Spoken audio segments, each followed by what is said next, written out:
Tersohor dengan kuliner sate ayam, Madura juga punya makanan khas lain yang begitu melegenda. Salah satunya bebek ireng. Olahan daging bebek yang digoreng setengah kering, lalu disajikan dengan sepiring nasi putih hangat, lengkap dengan sambal dan lalapannya. Tentu yang menjadi ciri khas paling menonjol adalah bumbu hitam yang digunakan sebagai sambal dengan cita rasa gurih luar biasa.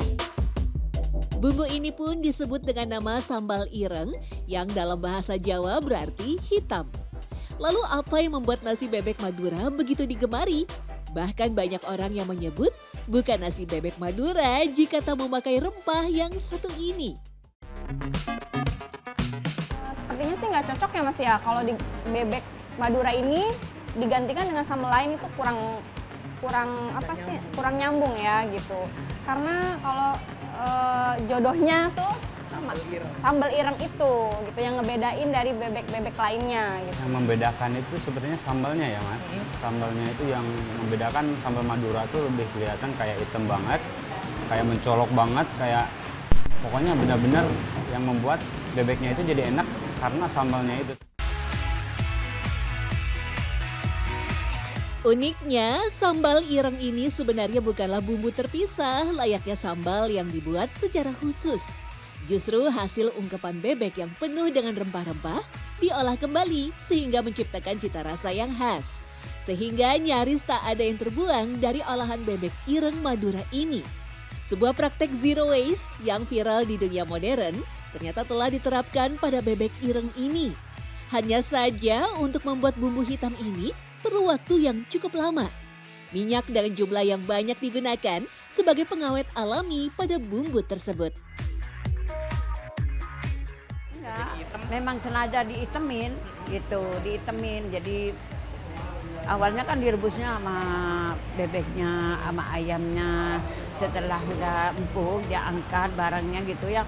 Jadi bumbu yang itu yang dia keringin sampai berjam-jam gitu. Jadi sambal ireng sebenarnya tidak ada rahasia di dalam bumbu itu. Ini bumbu dapur biasa, hanya bawang putih, bawang merah, cabai, kemudian diaduk, dioseng istilahnya, digongso itu. Tapi tidak boleh berhenti menggongsonya hingga dia menjadi karamelisasi atau menjadi, karena bawang merah itu kan ada kandungan gulanya tuh. Nah, ketika dia sudah dimasak terus diaduk dengan api kecil hingga dia menjadi menghitam. Tak hanya bebek ireng, Madura pun punya yang namanya bebek songkem. Berbeda dengan menu bebek yang biasa digoreng, bebek songkem biasa dikukus sehingga tekstur dagingnya menjadi lebih lembut. Bebek songkem seolah menjadi perwujudan budaya Madura dalam bentuk hidangan. Bagaimana tidak, kuliner ini konon tercipta dari kebiasaan para santri yang menghadiahi kiai seusai belajar di pondok pesantren. Nama songkem sendiri berarti sungkem atau menghanturkan hormat. Bentuk bebek yang dilipat sedemikian rupa seolah menggambarkan seorang murid yang sedang menghormati kiainya. Memang dalam kesehariannya, masyarakat Madura tidak dapat dipisahkan dari ajaran agama Islam. Selain itu, keberadaan pondok pesantren juga sangat mengakar dan mendapat tempat yang penting pada kultur masyarakat Madura.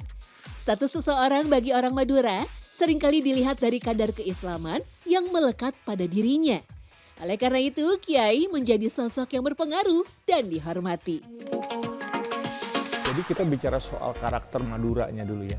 Orang Madura itu sudah menjadi darah daging mereka. Saya harus berdagang karena salah satu suku di Indonesia yang menjalankan sunnah Rasul, yaitu dengan berdagang. Kalau mau merdeka, kamu harus berdagang. Makanya ada pedagang sate, ada pedagang sop Madura, kemudian ada pedagang bebek gitu ya. Jadi kekuatannya di sana. Kemudian Madura adalah masyarakat santri. Makanya ada salah satu hidangan Madura yang namanya bebek songkem. Songkem itu artinya sungkem. Kalau bahasa Jawa Tengah itu sungkem. Sungkem adalah pemberi rasa hormat kepada yang lebih tua atau kepada ulama yang ada di sana.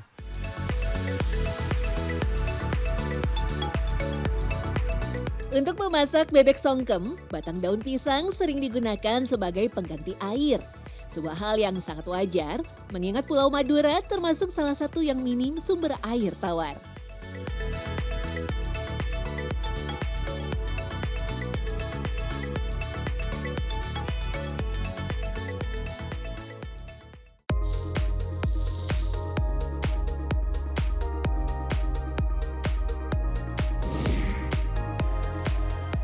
Nah, bagi Anda yang ingin variasi warna dalam bumbu, sajian ini bisa jadi pilihan.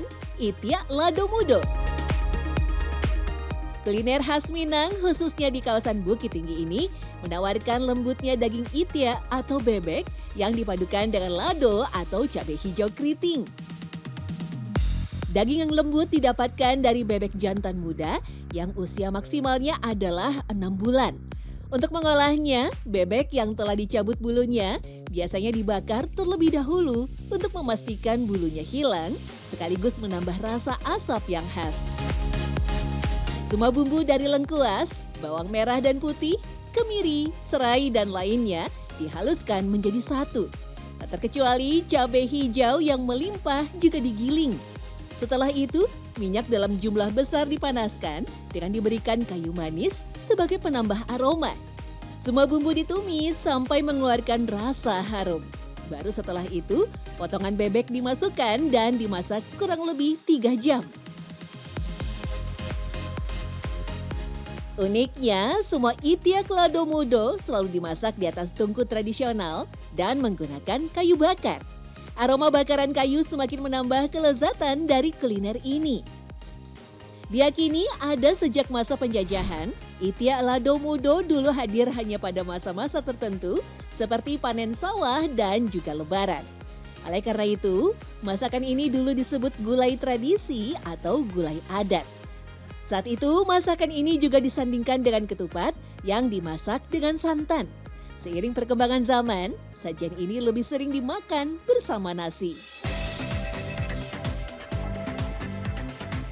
Tak berbeda dengan bebek ireng Madura, nyaris semua bagian itiak lado mudo tak ada yang terbuang.